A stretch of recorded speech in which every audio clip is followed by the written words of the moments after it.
Sara Hoxha I jep fumbeqarisë? Detaji që po bën xhiron e rrjetit.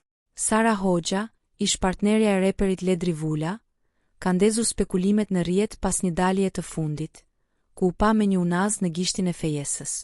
Ky detaj I vogël, por domethënës, ka mjaftuar që ndjekësit ta aludojnë për një hap të ri në jetën e saj personale. Prej muajsh, Sara përflitet për një lidhje të fshehtë me Erik Fullanin, por as ajo dhe as ai nuk e kanë konfirmuar publikisht romancën. Të dy janë treguar mjaft të rezervuar, duke shmangur daljet publike së bashku apo komentet për jetën private. Unaza e vërejtur në dorën e majt ka shtuar zërat për një fejes të mundshme, por gjithçka mbetet në kuadër të spekulimeve, pasi nuk ka ende asnjë konfirmim zyrtar nga çifti I përfolur. Sara Hoxha, e cila prej kohësh është larg reflektorëve mediatik, duket se mund të jetë gati për një kapitull të ri në jetë, këtë herë ndoshta më të qetë dhe më të maturuar.